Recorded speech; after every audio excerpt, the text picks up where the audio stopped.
Como tomar decisões em tempos difíceis. 1 Samuel, anote por favor. 1 Samuel, capítulo 21, versículo 10 ao 11. 1 Samuel 21, 10 ao 11. Naquele dia, Davi fugiu de Saul e foi procurar Aquis, rei de Gate. Todavia os conselheiros de Aquis lhe disseram: não é este Davi, o rei da terra de Israel? Não é aquele sobre quem cantavam em suas danças? Saul abateu seus milhares, e Davi suas dezenas de milhares. Deixa eu explicar um pouco sobre o contexto histórico. Davi, filho de Jessé, ele cuidava das ovelhas do pai. Um dia Deus disse para Samuel, o profeta Samuel: Samuel, eu não me agrado mais de Saul, o rei Saul. Eu não estou mais com ele. Eu vou levantar um outro rei. Vai lá na casa de Jessé, e de lá eu vou levantar um rei.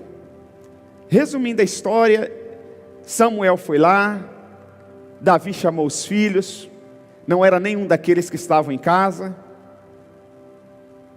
Samuel, sem entender nada, perguntou para Jessé se ele tinha mais algum filho, e ele disse: eu tenho Davi, pastor de ovelhas. Ele faz questão de dizer que é novo e pastor de ovelhas. Por que ele faz questão? Porque ser pastor de ovelhas, até hoje, mas naquela época, era desprezível. O pastor de ovelha, ele andava sujo, ficava no meio do mato, cuidando de ovelhas, que geralmente são desobedientes. São desobedientes não são porque são maldosas ou malignas, mas porque são inocentes demais. A ovelha não vê perigo, por isso que o pastor tem que ficar atento com a ovelha o tempo todo. Ela não consegue visualizar o perigo, por isso que ele fica com o cajado, porque quando ela foge, cai no aprisco, e ele não pode puxar com a mão, ele enfia o cajado no pescoço, e ele tira a ovelha do abismo. Às vezes o pastor, com aquele cajado, ele tem que quebrar uma das patas da ovelha, para ela não fugir. A ovelha fujona, e Deus, ele classifica nós que estamos na frente da igreja como líder, de pastor que cuida da ovelha. Mas vamos voltar para Davi. Davi está lá sujo, desprezado, no meio do mato, com um monte de animal. Mas Davi era um cara diferenciado. Davi não é porque estava cuidando das ovelhas que ele não adorava a Deus. Ele tirava aquele tempo, enquanto as ovelhas estavam calmas e seguras, para adorar a Deus. Ele compunha música. Você sabia que o livro de Salmos são canções? São músicas que Davi compôs lá no pasto, e também quando ele estava no palácio. Então Davi, ele é ungido rei. Samuel manda chamar Davi. Ele diz: enquanto ele não chegar aqui, nós não assentamos à mesa para comer. Jessé manda chamar Davi. Samuel derrama o óleo sobre a cabeça de Davi. A Bíblia diz que naquele momento, o Espírito de Deus, uma unção diferenciada, veio sobre Davi. Davi tinha aproximadamente entre 14 a 16 anos, adolescente. Ele não assumiu o trono como rei imediatamente. Ele voltou para cuidar das ovelhas. Ficou ali cuidando das ovelhas. Um belo dia, Israel entra em guerra. Os filhos de Davi, os mais velhos, são convocados para o exército para defender Israel. E um belo dia, já no 40º dia da guerra, Jessé manda Davi ver como estão os seus irmãos. E Jessé diz: leva um queijo para o rei, é um presente da família, e veja como que estão os seus irmãos. Quando Davi chega lá no campo de batalha, tem um bando de homens do exército de Israel, e um bando de homens do exército filisteu do outro lado. A Bíblia diz que naquele ano, Israel ganhava todas as guerras, mas naquele ano, os filisteus tiveram uma estratégia diferenciada. Eles não colocaram todo o exército para lutar contra Jerusalém, contra Israel. Eles levantaram um homem, um gigante chamado Golias. E eles: quem for capaz de vencer Golias, ganhou a guerra. Ninguém vencia Golias, o cara mais de 2 metros de altura. O cara era guerreiro desde criança. Então a Bíblia diz que todos os dias, por 2 vezes ao dia, Golias desafiava o exército do Deus vivo, o exército de Israel. Mas nenhum homem tinha coragem de enfrentá-lo. No dia que Davi está indo levar o queijo, no dia que Davi está indo ver como que os irmãos estão, ele vê o filisteu Golias desafiando o exército de Deus vivo. Ele disse, o garoto, o adolescente, só que tinha unção diferenciada. O segredo não está no tamanho, o segredo não está no físico, o segredo não está no intelecto, o segredo não está em quantos anos você tem de igreja, o segredo está na unção derramada sobre a sua vida. Davi, aquele garoto, aquele pirralho, que ninguém dava nada, ele disse, o que está acontecendo aqui? E explicaram para Davi. Davi disse, mas espera aí, o que vai ganhar o homem que vencer esse tal de Golias, esse filisteu? Primeiro, a família do cara não vai pagar mais impostos, já era uma grande coisa, a família dele era simples. Segundo, vai casar com a filha do rei. Quem não quer casar com a filha do rei? O cara já tinha unção, espírito de ousadia, ele diz, me leva até o rei, eu venço esse cara. O irmão de Davi, os que estavam no exército envergonhados, disse, que é isso, garoto? Você é muito atrevido, sai daqui. E ele dá um chega para lá nos irmãos e insiste com outra pessoa. O cara vai lá falar com ele, tem um cara aí, um maluco, pequeno, que disse que vai vencer, vai lutar isso aí, vai lutar contra o filisteu.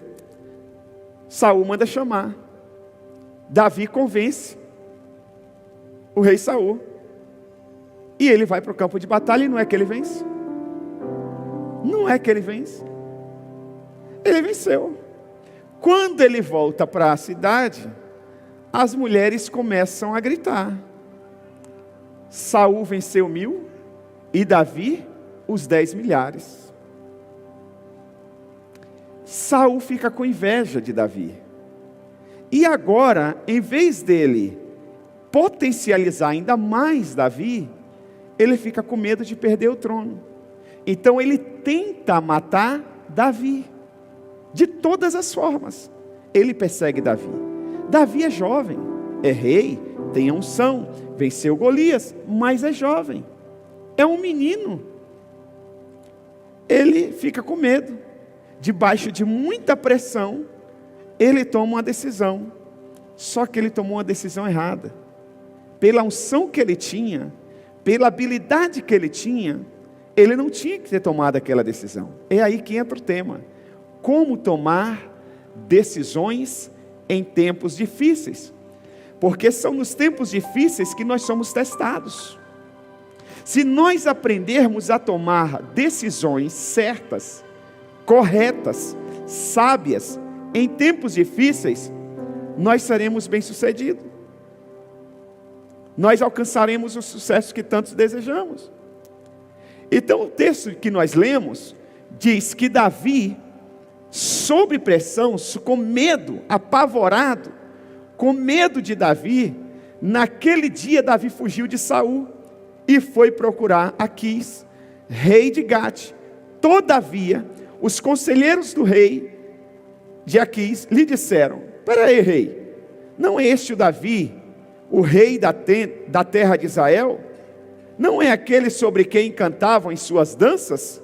Saul bateu os seus milhares e Davi suas dezenas de milhares? Como que esse cara agora vem para o nosso meio? Como que agora ele vai vir para um exército que ele matou o nosso gigante? Então nós vamos viajar um pouco nesse texto e eu creio que Deus falará conosco. A grande verdade é que o rei Davi é sem dúvida um dos maiores expoentes bíblicos.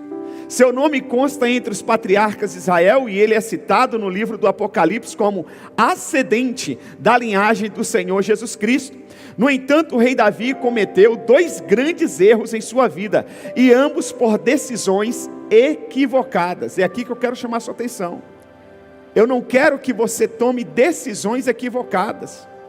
Muitos de nós só não chegamos onde desejamos chegar ainda, não é por falta de potencial, não é por falta de recursos, é por tomar decisões equivocadas.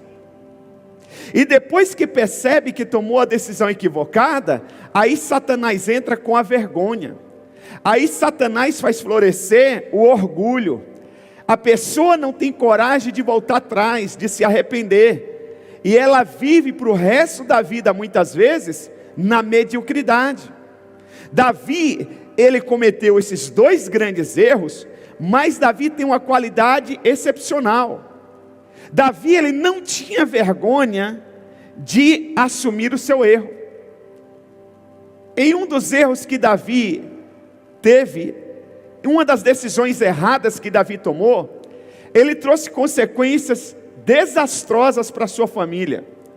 Mas no dia que ele foi confrontado pelo profeta Natã, a Bíblia diz que ele se arrependeu, se vestiu de pano de saco, cobriu-se de cinza e colocou a cara no pó, se arrependendo.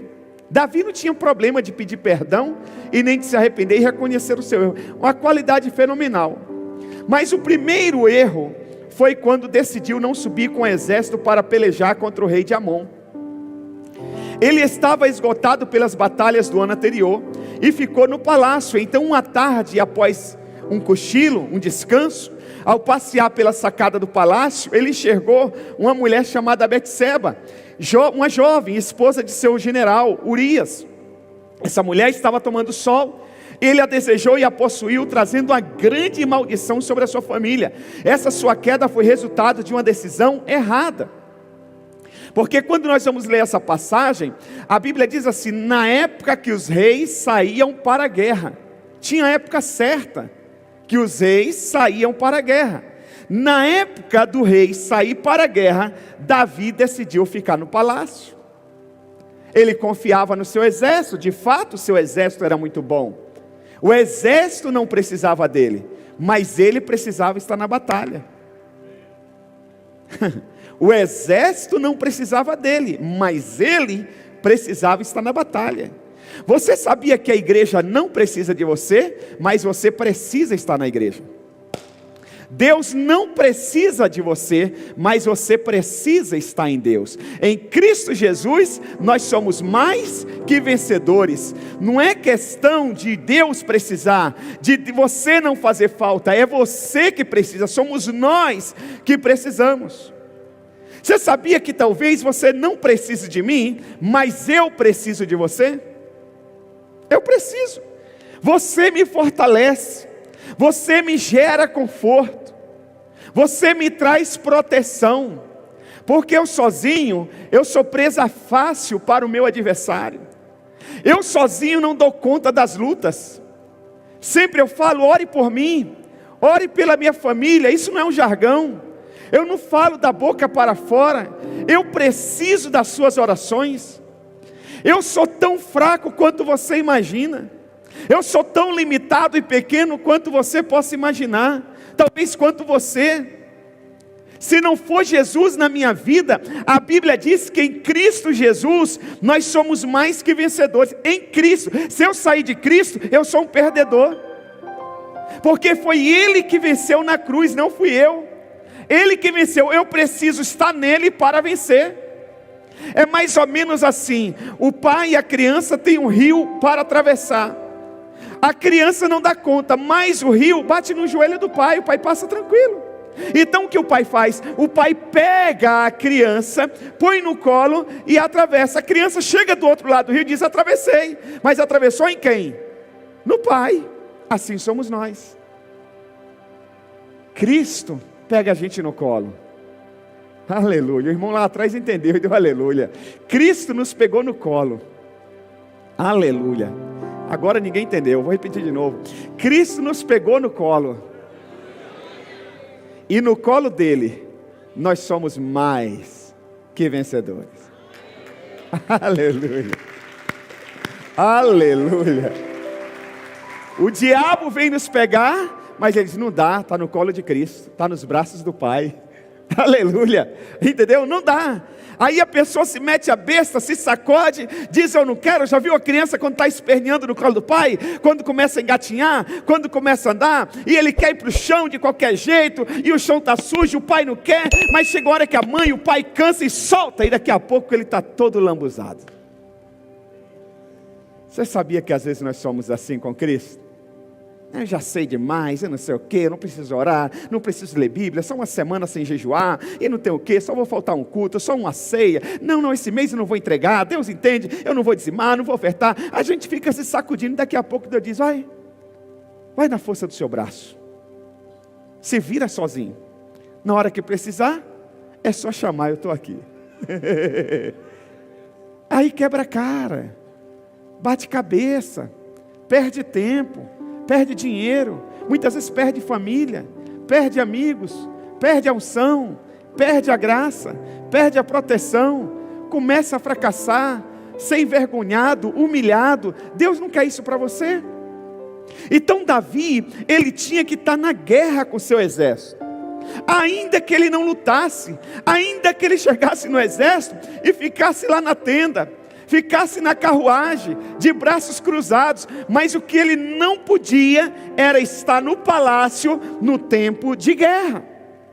Meu irmão, nós estamos em tempo de guerra, querido. Nós estamos no tempo de guerra.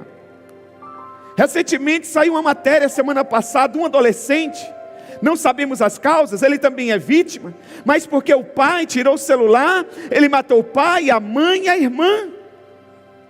Hoje a notícia é, uma jovem de 25 anos, um filho de 7 anos e uma criança de 6, uma frentista de um posto de gasolina, ela matou a criança envenenada de 6 meses, colocou no congelador da geladeira dela por 30 dias, descongelava a criança à noite para ninar a criança na cama, e no outro dia colocava no congelador e ia trabalhar. Nós estamos em guerra. Satanás não está de brincadeira. A droga está na porta da nossa casa. Dependendo da rua, o traficante esconde a droga no bueiro da sua casa, no cano da sua casa, e você não pode falar nada. A polícia prende, a justiça solta. É lei para favorecer a bandidagem e para prender o homem de bem. Nós estamos em guerra. Jesus está voltando. Não é tempo da gente ficar em casa, não é tempo da gente ficar parado, é tempo de guerrear. Mas para guerrear, a gente tem que estar colado em Jesus Cristo, a gente tem que ser íntimo dele. Nós temos que deixar nossa religiosidade de lado, nós temos que deixar a tradição de lado, nós temos que deixar o nosso achismo de lado, e nós temos que olhar para a cruz. Se eu e você, se todos nós, todas as igrejas olharem para a cruz, ninguém vai ver a diferença de ninguém. Temos que olhar para a cruz.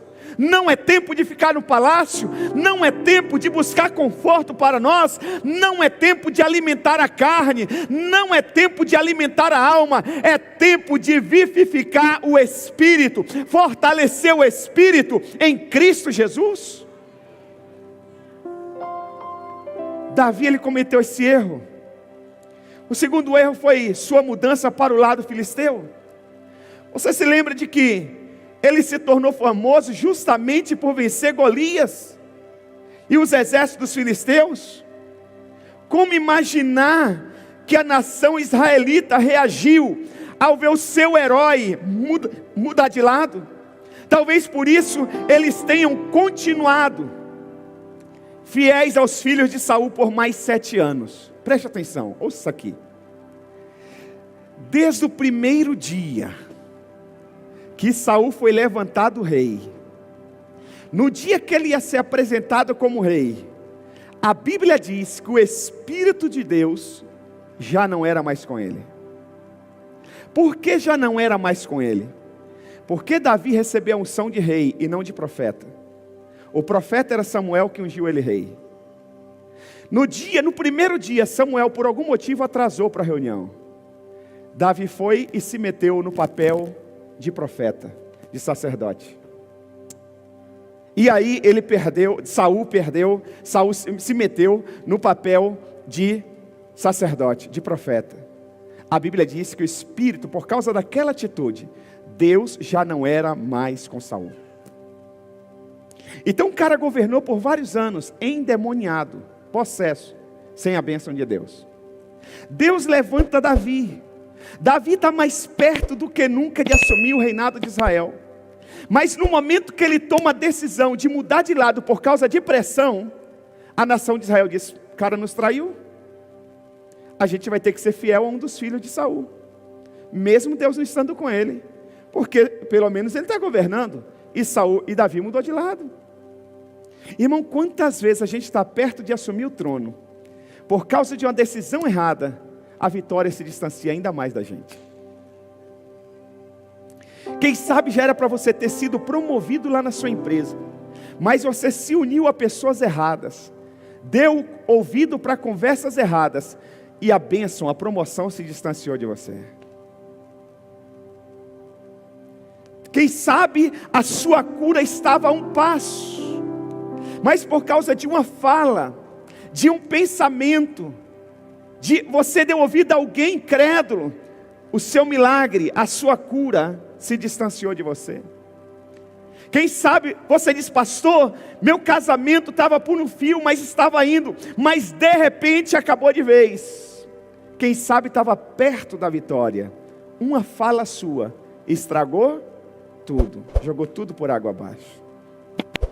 Às vezes, irmãos, no momento da pressão, não é o momento de agir, é o momento só de orar, ouvir a voz de Deus. Eu lembro uma situação, não lembro toda a situação, mas eu lembro da fala da minha esposa. Eu lembro no café da manhã, eu disse: eu vou tomar essa decisão hoje, eu vou falar hoje, agora, sair daqui eu vou falar. E ela disse: por que você não espera mais um pouquinho? Espera até amanhã. Eu falei no café por volta das 9 horas. Por volta das 11 horas, a pessoa me provou tudo o contrário do que eu estava pensando. Eu ia tomar a decisão errada. Ainda bem que eu ouvi-la, que eu ouvi. Então, na hora da pressão, preste atenção, na hora da pressão a gente tem que ouvir a voz do Espírito Santo. O Espírito Santo está onde você nunca esteve. Ele já está onde você precisa chegar. Ele sabe do que você nunca ficou sabendo. Olha o que a Bíblia diz. A Bíblia é demais. A Bíblia diz assim: nunca fale mal do seu líder. A Bíblia diz isso. Por que nunca fale mal do seu líder? Ele diz: porque olha o que a Bíblia diz: um passarinho pode ouvir e ir lá contar para ele. Nunca fale mal do seu rei. A Bíblia diz, deixa claro: nunca fale mal do seu rei, porque o passarinho pode ouvir e ir lá contar a ele. Irmãos, quantas situações Deus já trouxe ao meu conhecimento e eu nunca tive lá naquela reunião. Nunca tive lá. Às vezes Deus já me falou em oração, e às vezes Deus usou uma pessoa que eu nem perguntei e ela nem sabe que me falou. Aqui que está a sacada. Eu nunca perguntei e a pessoa nunca sabe que me falou. Ela comentou, mas ela não sabia que estava me falando nada. Ela não sabia que ela estava me dando a resposta que eu estava pedindo em oração. Deus é tremendo. Então preste atenção, na hora da pressão, não vai lá perguntar. Na hora da pressão, não faz o que você não sabe que tem que fazer. Ora, que o Espírito Santo vai orientar você.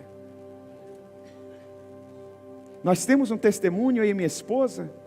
Deus usou uma pessoa que não é da cidade. Estávamos numa reunião que não era para aquela pessoa fazer aquilo. E ela chamou a minha esposa e disse: olha, estão tentando derrubar vocês. Eles estão reunidos agora, tentando caçar alguma falha na vida de vocês, para destruir o ministério de vocês, mas eles não vão pegar. A gente não sabia de nada. O que é isso? Quem que está tentando? No outro dia, pelas redes sociais, a gente viu um grupo reunido, e esse grupo que levantou a calúnia contra a gente. A pessoa não é da nossa igreja, a pessoa não é dessa cidade. Estávamos numa reunião que não era para ela falar aquilo, mas Deus estava lá naquela reunião daquele grupo. Irmãos, eu sou muito tranquilo com isso. Sou muito tranquilo. Eu disse para uma pessoa ontem, eu vi uma reportagem na televisão, e eu conheço o pai da pessoa que passou na reportagem, e eu disse: eu vou orar por esse cara, eu vou orar pela família. E hoje de manhã eu acordei, eu falei: eu tenho que mandar uma mensagem para o pai dele. E eu mandei uma mensagem, o pai dele disse: pastor, foi uma armação que montaram para o meu filho. É tudo mentira. Eu falei: eu acredito em vocês.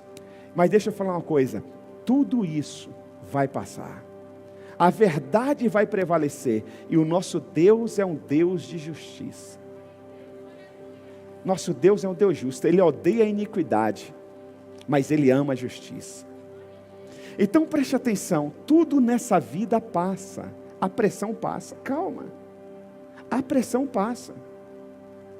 Vai orar, descansa no Senhor. Então eu quero dar aqui algumas dicas, são 2 dicas, para você anotar aí e ir refletindo. Primeira delas, não ceda à pressão. Não ceda à pressão. Quantas mulheres vivem arrebentadas porque o marido, por falta de sabedoria, por falta de direção do Espírito Santo, fez uma pressão errada para a mulher, ela cedeu e arrebentou a vida dela. Se você me amasse, você faria tal coisa, mas você sabe que a coisa é errada, e você faz por causa da pressão dele, e depois você se arrepende. Quantos maridos estão arrebentados por causa de uma pressão da mulher? Se você me amasse, você compraria aquela bolsa. Se você me amasse, você deixava eu comprar tal coisa. E está totalmente endividado por causa de uma pressão. Não ceda à pressão. Davi cedeu à pressão e ao medo de ser capturado por Saul, e tomou uma decisão muito séria em sua vida. Mudou de lado, traindo seu povo, embora movido pela sobrevivência. A motivação era certa, a motivação era correta, ele queria se manter vivo. Meu irmão, mas de boa motivação, o cemitério está cheio de gente, o inferno está cheio. Nós não sobrevivemos de boas intenções. Nós nos movemos através da fé, da coisa certa, dos princípios estabelecidos por Deus. Às vezes cedemos nos momentos mais duros e difíceis, e tomamos decisões na contramão da nossa história, e nos arrependemos amargamente depois. 1 Tessalonicenses 2,8 diz assim: quisemos visitá-los, eu mesmo, Paulo, o quis, e não apenas uma vez, mas 2, Satanás, porém, nos impediu. Irmão, tem hora que você quer fazer a coisa certa, não tem nada de errado, e por isso mesmo, por não ter nada de errado, Satanás vai impedir você fazer. Satanás vai colocar algumas barreiras, vai gerar algumas dificuldades, vai trazer tormento. Mas deixa eu te falar, calma nessa hora. Você não é pairo para Satanás. A Bíblia diz assim: sujeitai-vos a Deus, resisti ao diabo, e ele fugirá de vós. Calma, esse corredor está fechado, Satanás está impedindo, Deus vai te mostrar outra saída. Vai pelo outro corredor, de qualquer maneira você vai chegar lá, no seu destino, e vai cumprir o seu propósito. Mas não perde tempo com Satanás não, se sujeite a Deus, e deixa ele conduzir você pelo caminho dele. Aleluia. Às vezes nós estamos querendo fazer a coisa certa lá atrás, mas estamos indo pelo caminho cheio de obstáculos, e Deus está nos levando, talvez pelo um caminho mais longo, mas está livre para você chegar lá e cumprir o propósito de Deus. Às vezes a gente fica dando cabeçada no mesmo lugar, sendo que do outro lado não tem parede. Então nós precisamos entender isso. Às vezes nós ficamos batendo na mesma tecla. Quando o apóstolo Paulo percebeu que seu caminho para Tessalônica havia sido fechado, compreendeu que deveria seguir outra rota, e não simplesmente desistir. É um outro erro. Já que esse está obstruído, então fica assim mesmo, deixa para lá. Sempre foi assim? Não tem jeito. Quem disse que não tem jeito? Quantos corredores tem fora esse? Está obstruído esse? Está difícil por esse caminho? Vai por outro. Mas não desista dos sonhos de Deus para a sua vida, dos propósitos de Deus para a sua vida. Aquilo foi apenas o sinal de que não era o tempo para aquele propósito, mas não que o propósito tivesse que ser abandonado. Às vezes, irmãos, a Bíblia diz que há tempo para todas as coisas. Às vezes nós queremos fazer a coisa certa, Deus mandou fazer, mas não é o tempo de Deus para você fazer. A grande exemplo é Davi. Davi foi ungido rei, mas ele não assumiu o trono no dia seguinte. Levou mais 10 anos, quase 14 anos, para ele assumir o trono. Tem um tempo para todas as coisas. Eu me tornei empresário, então já vou pegar um carro zero, já vou tirar 20 mil de prolabore da minha empresa. Calma, Tem o tempo da semeadura. Agora eu casei, agora eu mando na minha vida, agora eu não aceito mais orientação de ninguém, quem manda na minha vida sou eu. Calma, você está só começando a vida de casado. Eu lembro que eu e minha esposa estávamos com um casal de jovens, né, que tinham casado, acho que não tinha nem um ano de casado, e a gente estava tomando café e ela tomou algumas posturas. Não, ela questionou a minha esposa, que já tinha naquela época 24 anos de casados. Nós já tínhamos 24 anos de casado, ou 23.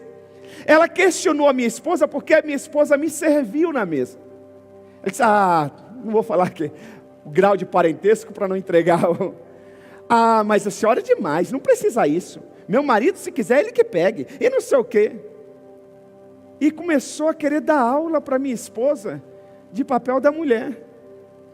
Disse, garota, você nem sabe trocar as fraldas matrimoniais ainda? Eu tentei explicar, mas cabeça dura. Não tem jeito.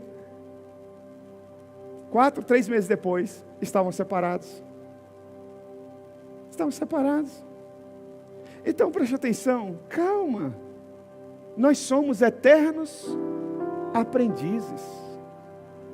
Esse é um dos segredos do sucesso. Nós somos eternos aprendizes. Então nós precisamos ter essa cautela. Não é desistir, é saber o momento certo. Não abandone o propósito de Deus para a sua vida. Vencer resistência é uma demonstração de competência. Saber adiar ou contornar um obstáculo é uma batalha mental e está presente na história dos grandes líderes.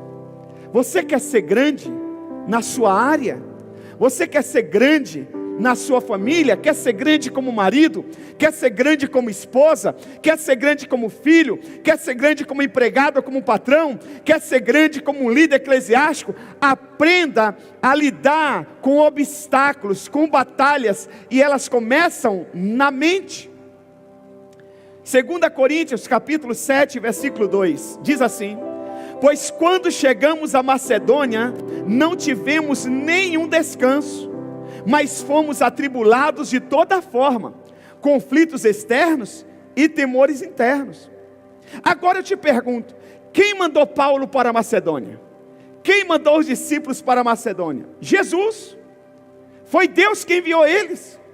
Mas mesmo eles fazendo a obra de Deus, mesmo eles obedecendo a voz de Deus, Paulo escreve, não tivemos nenhum descanso, mas fomos atribulados de toda forma, conflitos externos, pessoas nos acusando, pessoas nos apedrejando e temores internos, ou seja, aqueles pensamentos: será que eu estou fazendo certo? Será que era para estarmos aqui? Será que foi Deus que mandou? Muitas dúvidas na mente deles.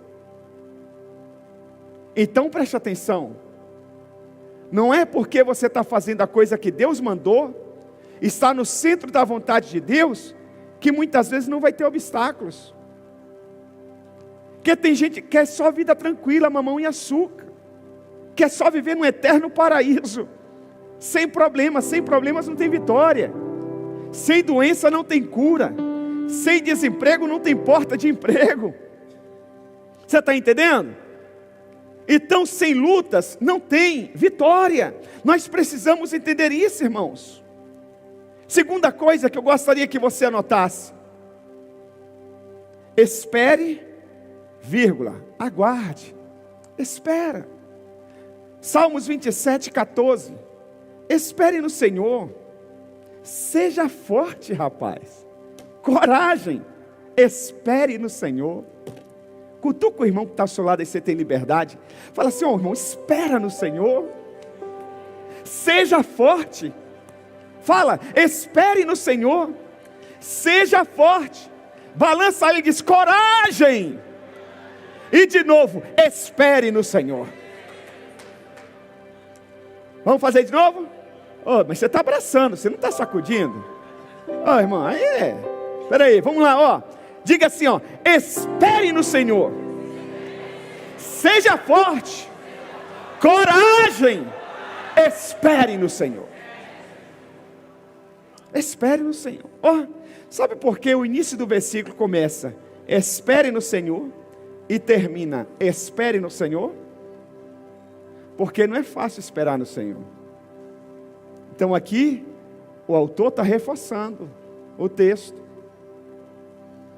Às vezes a gente não quer esperar, irmãos, a gente é do aqui e agora. Lembra quando saiu micro-ondas? Fala, caramba, 1 minuto, 2 minutos, a comida está quentinha. Era assim ou não era?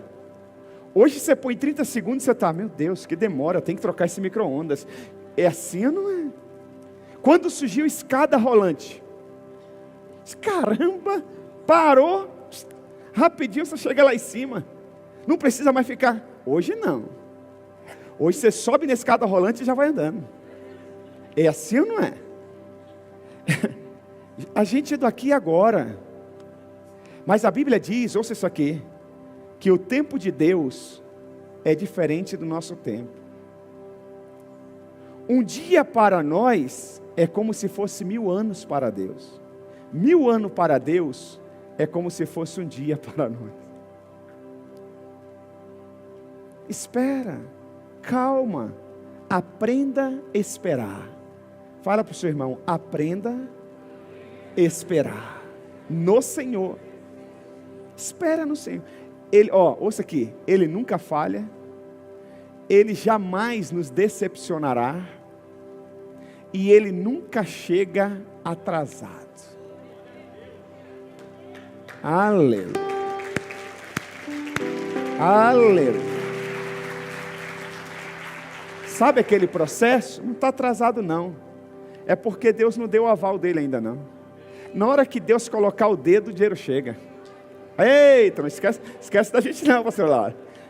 Pelo glória da pastora Laura, ali é muito dinheiro. Aleluia. Deus vai liberar o processo na hora certa. O seu milagre, sabe quando vai chegar?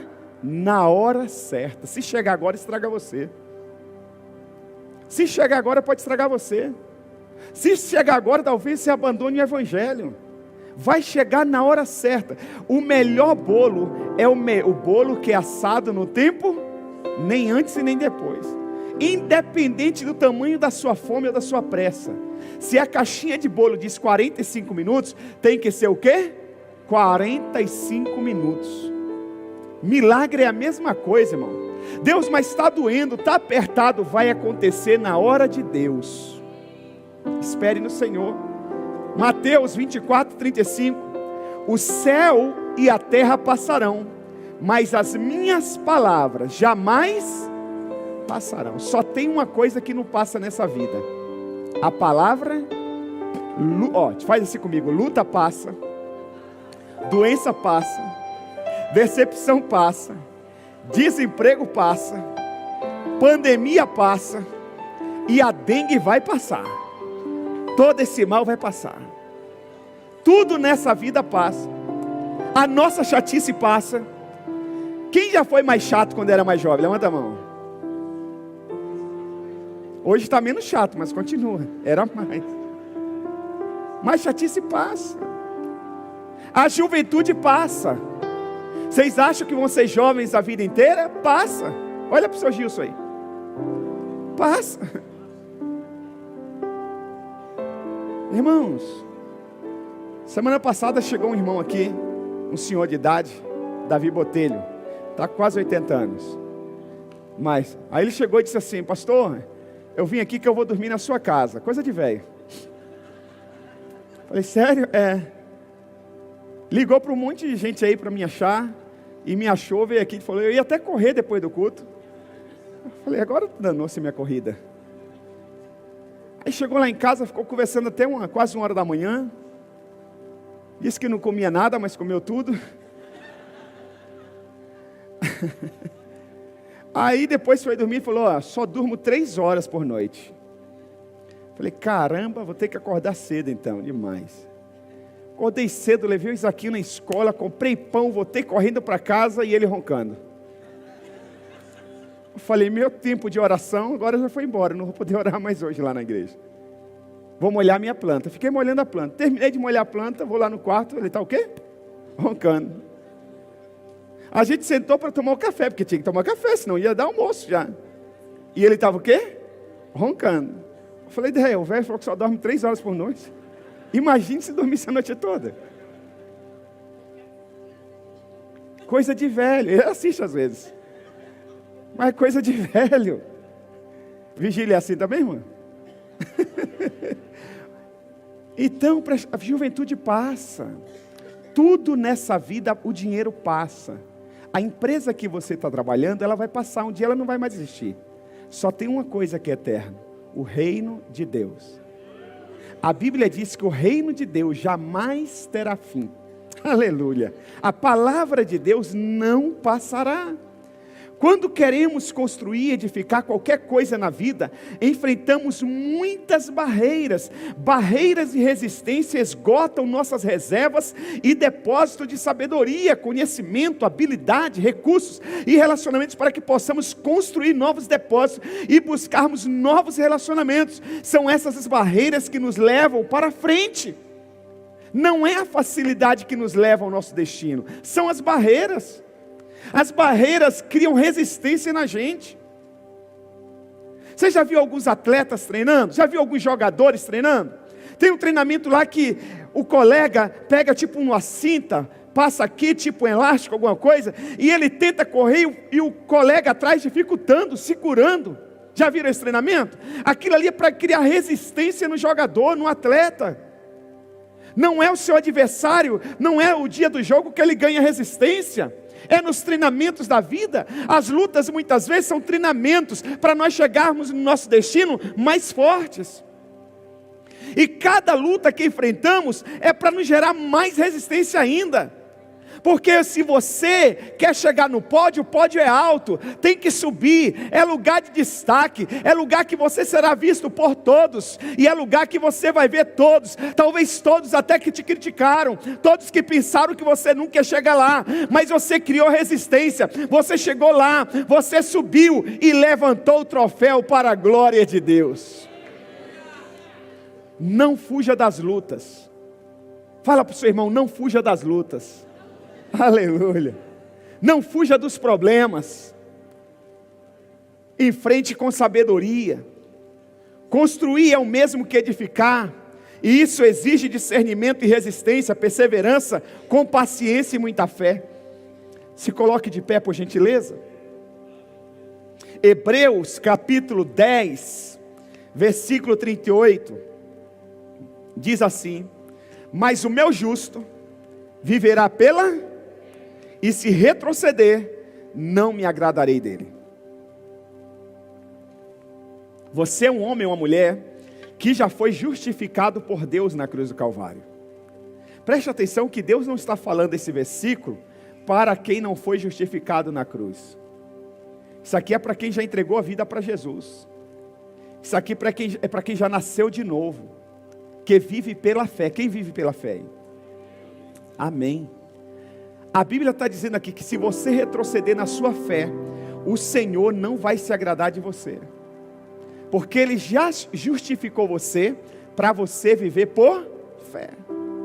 Preste atenção, uma pessoa justificada, se ela foi justificada, porque antes ela estava o quê?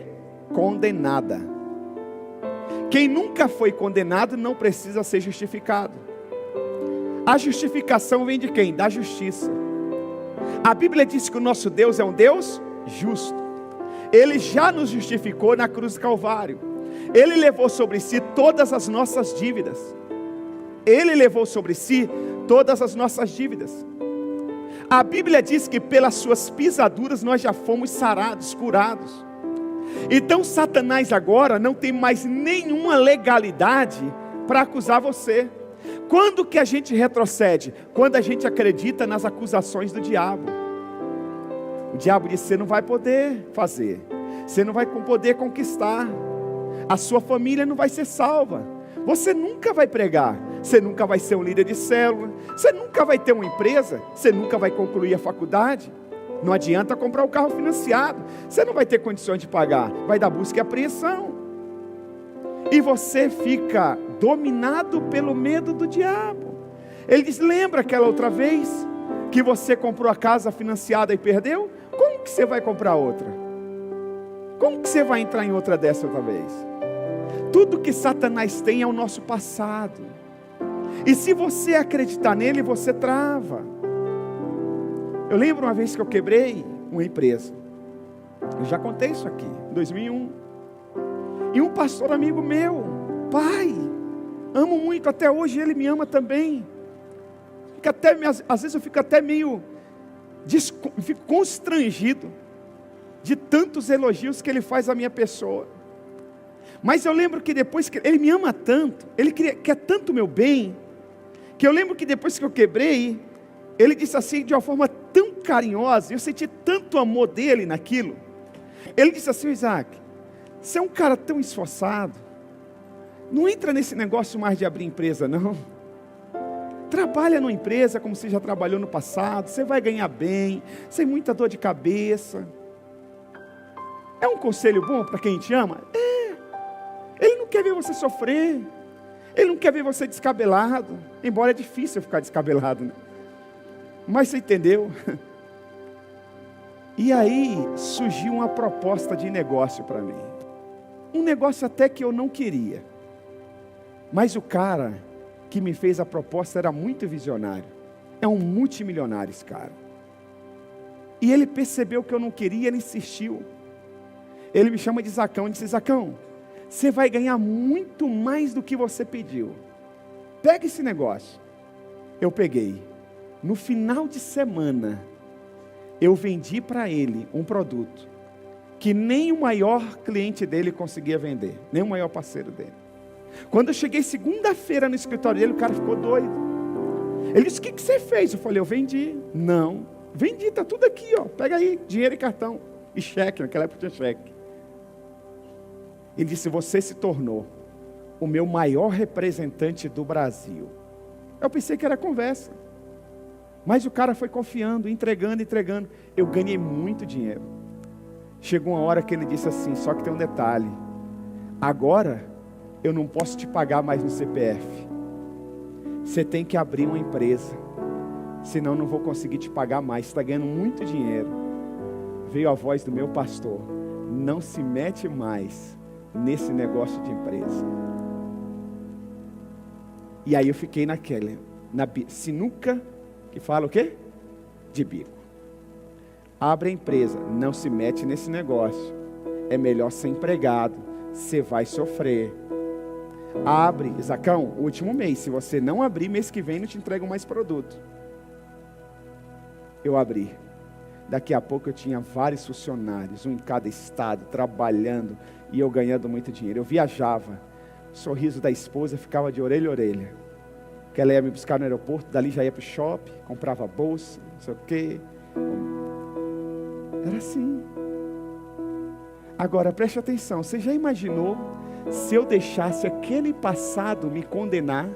Nunca mais eu ia viver o que eu vivi naquela empresa. Satanás, ele usou pessoa de perto, pessoa que me ama, para travar minha vida. Para travar minha vida.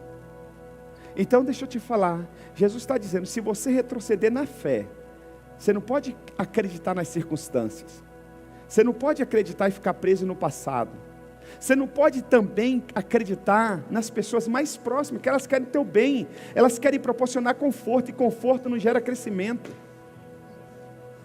conforto não gera sucesso. Sabe o que eu aprendi na vida? Que só os loucos vencem. As pessoas normais vivem a média da vida.